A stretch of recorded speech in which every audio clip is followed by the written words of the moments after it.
안녕하세요. 새법률 산책 김슬아입니다. 벌써 더위가 물러간다는 처서를 지나고 가을의 문턱에 와 있는데요. 지난 여름부터 많은 국민들의 관심을 받고 있는 한 대기업의 경영권 분쟁이 있었죠. 바로 롯데그룹 사태인데요. 이번 사태를 계기로 대기업의 지배구조에 관한 논의가 활발합니다. 그래서 오늘 첫 코너에서는 그 노력들을 살펴보려고 하는데요. 투명하고 건전한 기업 구조를 만들어 기업들이 사회제로서의 역할을 충실히 하기 위해 필요한 법률들, 입법 전망대에서 함께 생각해 보겠습니다. 이번 사태는 그룹이 성장하는 과정에서 지배구조 개선과 경영 투명성 강화에 더 많은 노력을 기울이지 못해 벌어진 일입니다. 재벌 대기업의 지배구조 논란을 촉발한 롯데가의 경영권 분쟁. 대기업 오너가 미미한 지분을 가지고 순환 출자를 통해 대기업을 자신의 개인 회사처럼 좌지우지하는 것은 경제 정의에 부합하지가 않습니다. 한국 경제의 최대 모순은 재벌의 지배구조와 가족 경영, 상속 경영임이 최근의 일련의 사태를 통해 확인되고 있습니다. 가족 경영이 대부분인 우리나라 대기업의 경영 구조. 기업 경영의 투명성을 제고하기 위해 필요한 법안에 대해 생각해 봅니다.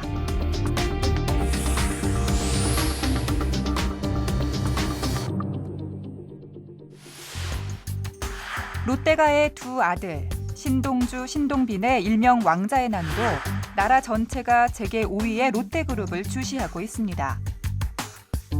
롯데그룹의 경영권 분쟁 사건을 계기로 재벌 대기업의 총수일가 중심 경영을 보다 투명하게 해야 한다는 사회적 요구가 일고 있는데요.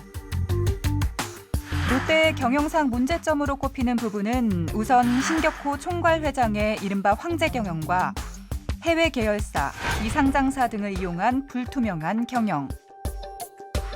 문어발식 순환 출자로 인해 복잡하게 얽힌 계열사 구조가 꼽힙니다. 이로 인해 그간 있어왔던 불공정 행위 등이 다시 도마 위에 오르며 반롯데 정서가 확산되고 있는데요. 현재 롯데그룹 같은 경우에는 이제 말 그대로 이제 재벌 총수 일가가 소수의 지분으로 그것도 이제 수백 개에 달하는 그 순환 출자 고리를 통해서 이제 그룹을 지배하고 있습니다.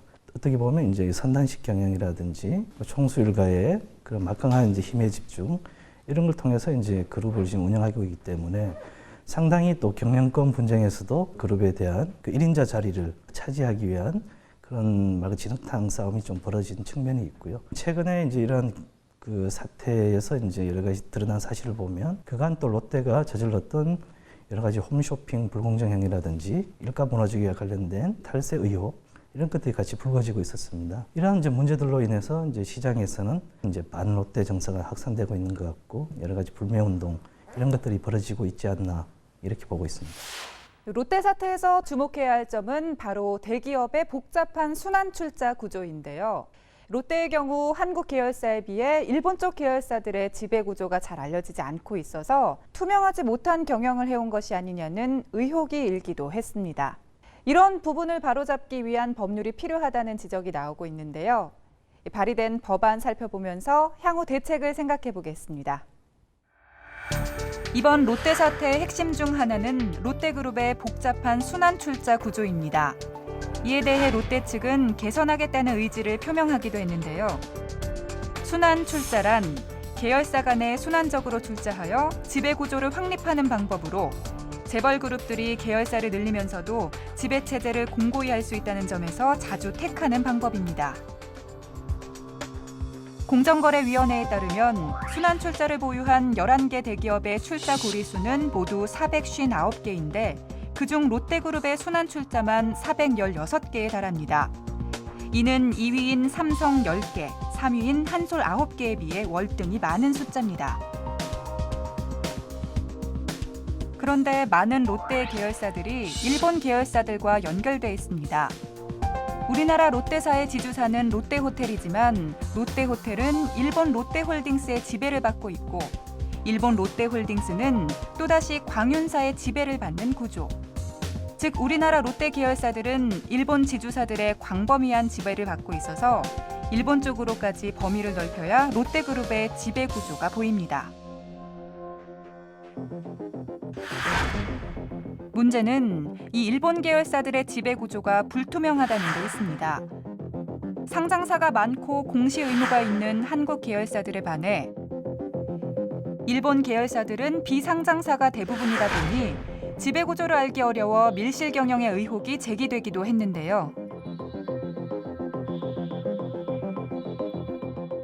창업자가 이제 한국에서 태어났지만 또 일본에서 사업을 일으키고 일본에서 일으킨 사업을 토대로 또 한국에 진출하고 하는 과정에서 이제 일본에 있는 많은 회사들이 모회사처럼 돼 있고 그리고 한국에 있는 회사들은 자회사처럼 돼 있는 그런 구조가 형성이 돼 있습니다. 한국에 81개 정도의 기업이 있고 근데 일본에는 비상장 기업들이거든요, 전부 다. 그러다 보니까 그 비상장 기업들에 대해서는 뭐 특별한 규제도 없고 그 공시에 대한 어떤 여러 가지 규정도 없고 그러다 보니까 이제 우리나라 기업들을 지배하는 그 모회사들이 일본에 쭉 있는데 도대체 일본 회사들이 어떻게 지금 돌아가고 있으며 누가 주인이고 어떤 돈들이 거기에서 출자가 돼 있는 건가 이런 부분을 우리가 잘 모르고 있다는 거. 이를 방지하기 위한 법안이 발의돼 있습니다. 새정치민주연합 신하경 의원이 발의한 독점 규제 및 공정거래법 개정안인데요. 사실 현행 공정거래법의 상호 출자 제한 집단에는 국내 기업만 해당됩니다. 그래서 해외 기업을 통한 상호 출자는 해당이 안 되기 때문에 대기업 집단이 해외 기업을 통한 우회 지배 가능성이 많다. 그래서 이번에 이 법을 제출함으로 인해 가지고 해외 기업을 통한 우회적인 상호 출자를 원천적으로 금지시키게 돼 있는 거죠. 그래서 편법으로 조그만 지분을 가지고 엄청난 계열 회사를 거느리게 하는 이것을 불식시킬 수 있는 법안이라고 저는 생각하고 또한 이 법을 통해서 계열 회사를 지배하는 해외 법인이 과연 뭐가 있고 거기에 지배 구조가 어떻게 된 거는 것을 정말 최대한 알 수 있는 그런 방법이기 때문에 저는 나름대로 큰 효과가 있지 않겠느냐라고 생각합니다. 법안에서는 해외 계열사들의 투명한 운영을 위해 상호 출자 금지 대상에 외국 법인 계열 회사도 포함하도록 하고 총수 일가의 해외 계열사 소유 현황을 공정거래위원회에 보고하도록 했습니다. 또한 상호 출자 제한 기업 집단에 속하는 회사의 그룹 총수는 주식을 소유 또는 지배하고 있는 외국 법인에 대해 주식 소유 현황을 공정위에 신고하도록 의무화했습니다. 한편 롯데가의 분쟁으로 롯데 계열사 주가 하락에 따른 국민연금의 손실 우려가 커지자 국민연금의 주주권 행사를 강화해야 한다는 요구도 이어졌는데요. 이와 관련된 목소리를 들어보고 국회에 발의된 관련 법안들을 살펴보면서 앞으로의 개선 방향에 대해서도 생각해 보겠습니다. 5월 말 기준 국민연금은 기금 적립액 497조 원 가운데 19.5%인 97조 원을 국내 주식에 투자하고 있습니다. 8월 10일 현재 10% 이상의 지분을 보유한 국내 상장 기업은 73개, 5% 이상 지분을 보유한 기업은 모두 278곳이고 특히 롯데그룹과 관련해 국민연금은 롯데푸드 최대 주주, 롯데칠성 2대 주주, 롯데하이마트 2대 주주, 롯데케미칼 4대 주주에 올라 있는 등 많은 지분을 갖고 있는데요. 이에 국민연금 역할 강화 목소리가 대두되고 있습니다.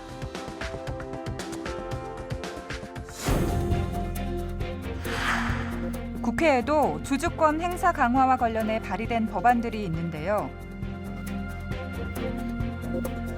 새누리당 김재현 의원과 새정치민주연합 이상직 의원이 각각 발의한 국민연금법 일부 개정 법률안입니다. 김 의원과 이 의원의 법안은 국민연금기금의 주주권 행사 의무를 국민연금법에 명시하고 행사 방법과 기준을 바꾸는 내용을 담고 있는 점에서 취지는 동일합니다. 반면 세부 사항에서는 차이를 보이는데요. 김재원 의원은 국민연금기금의 주주권 행사 방법을 현행 기금운용위원회가 결정하는 식을 유지하는 데 반해 이상직 의원은 기금운용위원회 안에 국민연금기금 주권행사위원회를 설치해 사전 승인하는 내용을 명시했습니다. 또 주주권 행사 내용 공시와 관련해선 김 의원은 기금 운용 지침에 포함시켜 공시하는 방법을, 이 의원은 별도로 세부 내용을 국회에 제출해 공시하는 방법을 택했습니다. 그렇다면 국민연금의 주주권 행사에 대한 각계의 의견은 어떠할까? 현재 국민연금법이나 관련 제도들을 보면 좀 국민연금이 좀 적극적으로 정당한 절차에 따라서 특히 재벌의 이제 소유 지배 구조 문제를 개선하는 이러한 의결에 대한 적극적인 개진이라든지 이런 관련 제도는 없습니다. 그러다 보니까 국민연금 같은 경우에는 다수의 국내 재벌 그룹 지분을 지금 확보하고 있지만 상당히 좀 소극적이고 그렇게 이제 의사결정을 하다 보니까 계속해서 좀 특히 재벌 개혁이나 이제 이런 쪽에 대해서는 상당히 국민연금이 제 역할을 못하고 있다고 지금 판단되고 있고요. 또 국민연금법 개정을 통해서 이제 좀 의사결정을 할 때 그 정당한 절차에 따라서 이제 그 의사결정을 할 수 있도록 제도 개선이 좀 필요할 것 같고요. 문제는 뭐냐면 국민연금의 속성을 좀 봐야 됩니다. 우리나라 같은 경우는 국민연금이 국민들이 의무가입입니다. 가령 국민연금이 어떤 의결권 행사했을 때, 아, 나가서 저 싫어. 나 이 돈 빼다가 나 다른 데로 할 거야. 다른 연금에 투자할 거야. 이게 안 되고, 그냥 국민연금이 어떤 권한을 행사해도, 그러려니 참을 수밖에 없는 구조. 그런 구조이기 때문에 국민연금의 의결권 행사를 그냥 쉽게 어떤 그 행사하도록 했을 때는 자칫 잘못하면 정치적인 속성으로 흐를 수 있기 때문에 국민연금의 어떤 주주권 행사에 대해서는 좀 신중할 필요가 있고, 특히 우리나라 같은 경우 국민연금이 지금 시가총액의 7%입니다. 그 얘기 뭐냐면 모든 회사의 전반적으로 7% 정도씩은 다 갖고 있다는 얘기이기 때문에 그럼 거의 다 최대 주주라는 얘기입니다. 국민연금의 어떤 의사결정 하나가 자칫 우리나라 기업 전체를 좌지우지할 수 있는 어마어마한 어떤 세력이기 때문에 국민연금의 주주권 행사는 사실 굉장히 신중해야 되고. 정부도 결정에 신중한 입장인데요. 새누리당과 국민연금은 재벌들의 황제 경영 및 불법 행위 등으로 인해 일반 투자자들이 손해를 보지 않도록 법이 허용하는 범위 안에서 주주권 행사에 최대한 적극적으로 나서기로 했습니다. 그 밖에도 기업의 지배구조 투명화를 위해서는 상법 개정 등 여타 기업 관련 법들의 개정도 이어져야 한다는 목소리가 있는데요. 지금 특히 재벌 그룹의 지금 소유 지배 구조 문제 중 하나가 일반 주주들 같은 경우에 상당히 이제 이런 권한들이 보호나 이런 것도 받지 못하고 있습니다. 총수일가에 대한 힘의 집중이라든지 또 불투명한 경영을 좀 방지할 수 있도록 특히 상법이나 기업 관련 회사법이라든지 개정을 통해서 여러 가지 좀 주주의 권한을 강화시킬 수 있는 투표권에 대한 도입이라든지 이런 측면에서 여러 가지 좀 집중 투표제라든지 서면 투표제 이런 투표제 같은 것들이 지금 반드시 좀 의무화시키도록 이런 것들에 대한 좀 개정이 필요하다. 좀 이렇게 보고 있습니다. 대기업 지배구조에 다시 한번 주목하게 만든 롯데 사태. 이번 사태가 투명하고 공정한 지배구조가 정착되는 계기가 되어주길 바랍니다. 이번에 롯데 사투리에서 국민에게 많은 실망감을 안겨준 건 아마 사실인 것 같습니다. 그렇다고 해서 기업을 못하게 하면 안 되는 거고, 다만 기업 지배 구조가 국민들을 설득시킬 수 있는 만큼 개편되고 또 해외 계열사를 통한 편법 출자가 있었다면 이것도 나름대로 개선돼야 될 거라 생각하고, 어떻든 지금 상호 출자 금지 또 순환 출자가 금지되어 있기 때문에 이것을 개선하려는 노력을 롯데는 계속해야 되지 않겠느냐 저는 생각하고, 이 기회에 정말 국민들에게는 믿을 수 있는 기업, 신뢰할 수 있는 기업, 그다음에 사회적 역할도 좀 많이 해줄 수 있는 기업으로, 특히 제가 생각하는 것은 중소기업과 상생할 수 있는 그런 사회적 역할에 좀 더 많이 해준다면은 나름대로 국민들도 여기에 대해서 그렇게 크게 반감을 가지는 않을 거라 하는 게 제 생각입니다. 오너 리스크. 대주주의 독단적인 의사결정이나 관련 사건이 기업에 손해를 미치는 것을 일컫는 용어인데요. 전문가들은 이번 롯데 사태를 오너 리스크의 전형적인 사례로 꼽고 있습니다. 해외 언론이나 투자자들의 시선도 따갑습니다. 월스트리트 저널은 지난 8월 족벌 기업의 승계 분쟁이 한국에서 특히 빈번하고 해로운 형태로 나타났다면서 우려를 표명한 기사를 실은 바 있고요. 포브스도 한국인들이 재벌과의 경영권 다툼에 익숙하다면서 이번 사태를 비중 있게 전했습니다. 기업은 일가의 사유재산일 뿐만이 아니라 자본주의 사회의 사회재라는 인식을 가지고 이 상식을 지키며 투명한 경영을 해나가는 것. 당연한 기업의 사회적 책무일 겁니다. 현재 활발하게 진행 중인 관련 논의들과 발의된 법안들이 건강한 기업 생태계를 만들 수 있는 방향으로 입법되길 바랍니다.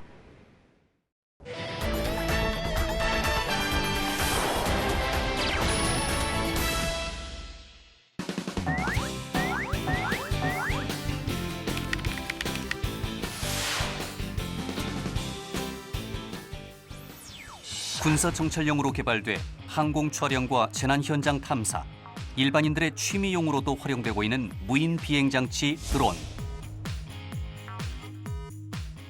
올해 세계 드론 시장의 규모는 약 8조 원으로 10년 뒤에는 100조 원 이상이 될 것이라는 전망이 나올 만큼 신성장 동력으로 각광받고 있는데요.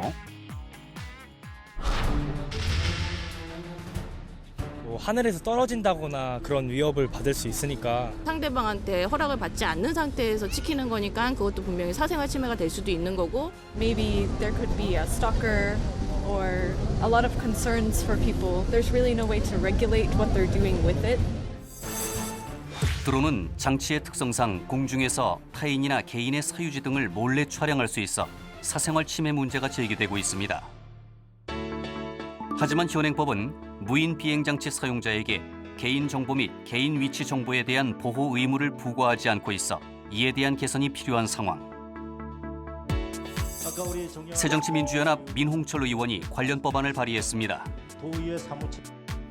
법안에서는 모든 무인 비행장치 사용자에게 개인정보 및 개인 위치 정보를 수집하거나 전송하는 경우 해당 정보를 개인정보보호법 또는 위치정보보호이용법에 따라 보호하도록 하는 안을 마련했는데요.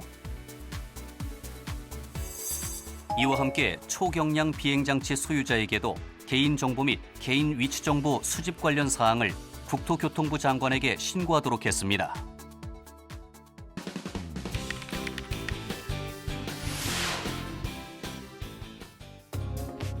구입한 지 얼마 되지 않은 새 자동차에 문제가 발생해 곤란을 겪는 소비자들이 늘고 있는데요.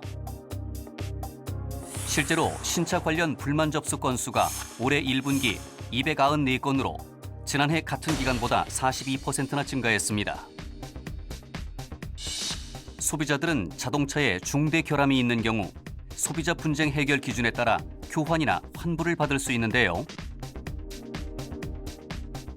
하지만 공정거래위원회 권고사항일 뿐 강제성이 없어 실질적으로 교환 및 환불을 받지 못하는 경우가 많습니다. 이에 새누리당 심재철 의원이 관련 법안을 발의했는데요. 법안에서는 차량 인도일로부터 30일 이내에 중대한 결함이 2회 이상 발생한 경우 제작, 판매자 등이 교환이나 환불을 해주도록 하고 다만 주행거리가 4만 킬로미터를 초과한 경우는 제외하도록 하는 안을 마련했습니다. 또 차량 인도일로부터 1년 이내에 중대한 동일 결함이 4회 이상 발생하거나 관련 수리 기간이 총 30일을 초과한 경우도 포함하고 주행거리가 6만 킬로미터를 초과한 경우는 제외하도록 했습니다.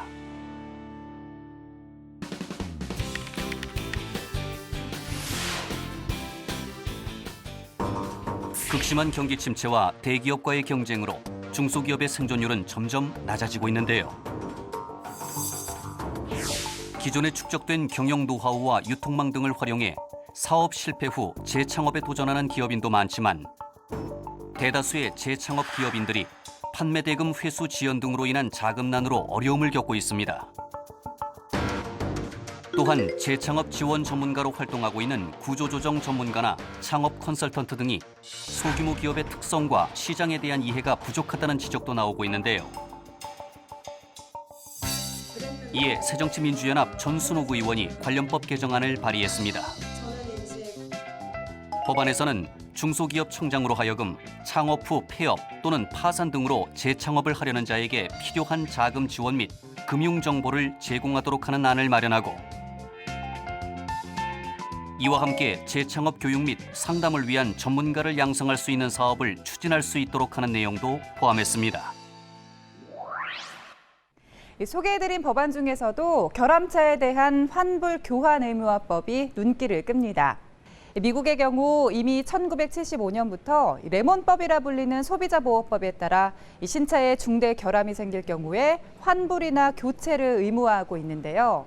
우리나라도 하루빨리 소비자들이 안심하고 새 차를 살 수 있도록 제도적 장치가 마련되길 기대하겠습니다. 다음은 실생활에 도움이 되는 법률 정보를 알기 쉽고 재미있게 전해드리는 새법률 생활백서 시간인데요. 오늘은 어떤 내용일지 확인해 보시죠.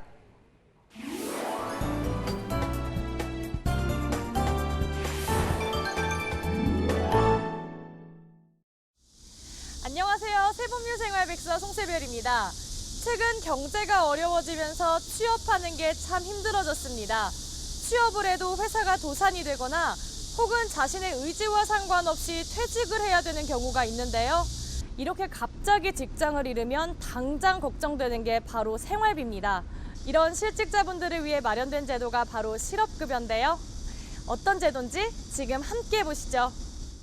실업급여는 180일 이상 근무하다가 본인의 의사와 상관없이 실직을 당한 근로자를 대상으로 하는데요. 실업급여액은 퇴직 전 3개월 평균 임금의 50%를 지급하며 최소 90일에서 최대 240일까지 지급됩니다. 다만 신청과 수급은 퇴직 후 12개월 내에 마쳐야 합니다. 실업급여 신청과 상담을 위해선 반드시 지역의 고용센터를 방문해야 합니다. 따라서 고용센터마다 실업급여 신청자들이 끊이지 않는데요. 회사가 폐업을 해서 신청을 왔습니다.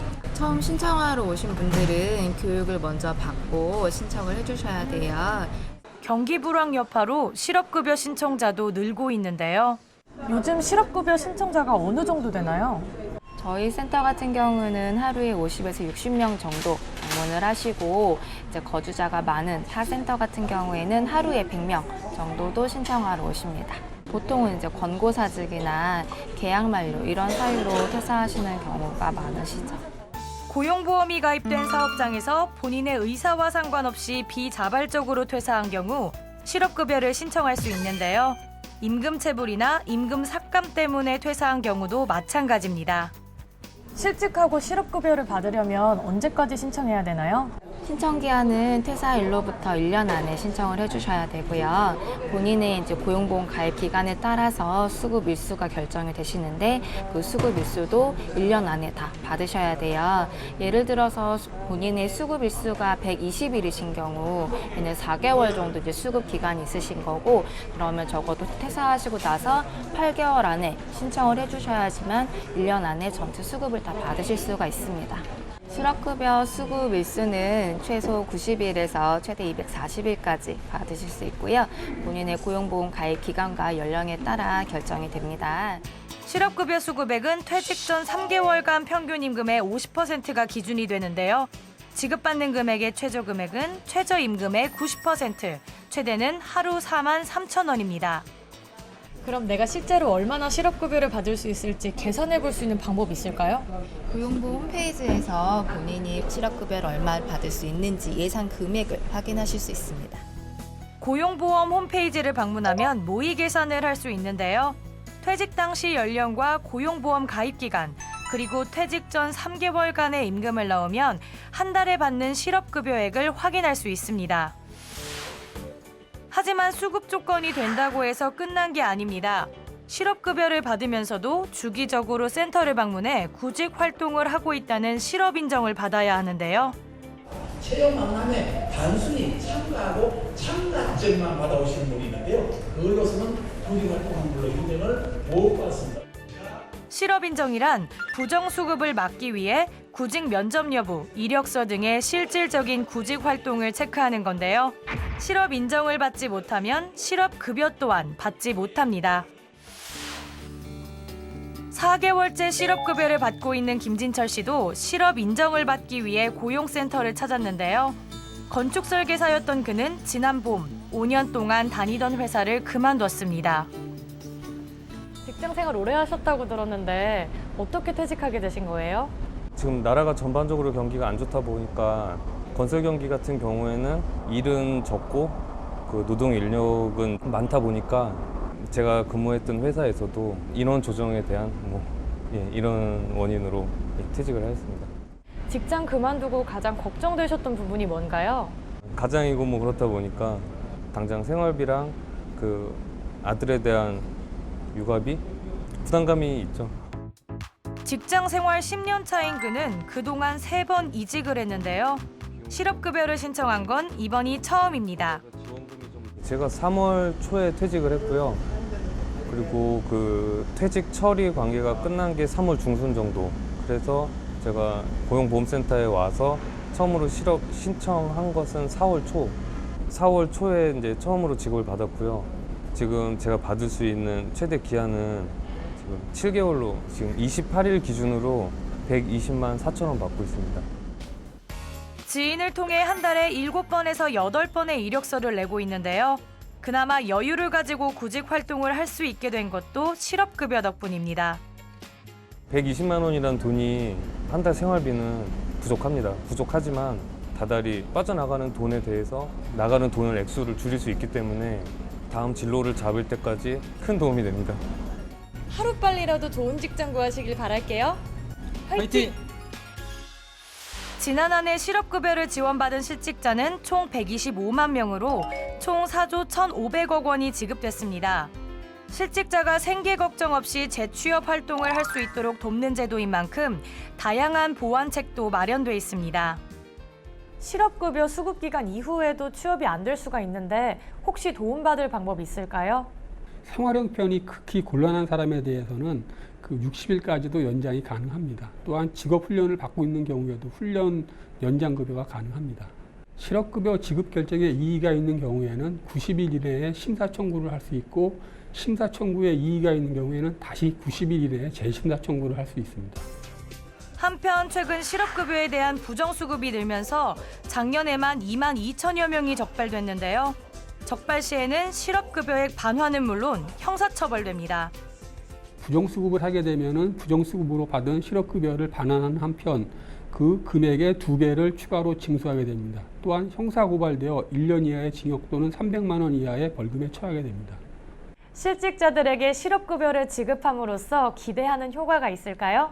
선진국에 비해서 사회안전망이 충분하지 못한 나라입니다. 따라서 실업급여는 갑작스러운 실직을 당한 근로자에게는 생계 안정이 이루어질 수 있고 생계 안정을 바탕으로 자기가 원하는 직업을 충분히 탐색할 수 있는 의미 있는 사회 안전망이라고 생각합니다.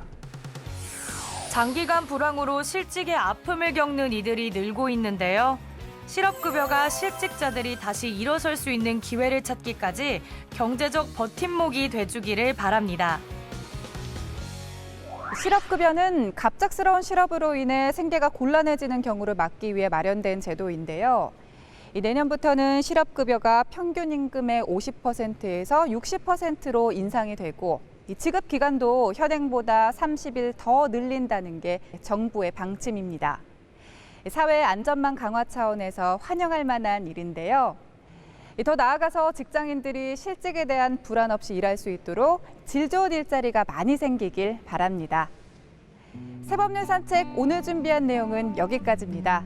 저희는 다음 주에도 알찬 법률 정보로 찾아오겠습니다. 함께해 주신 여러분 고맙습니다. Fragile like a single white feather, silently flying, while the winds are holding you, lost into the arms of the wind.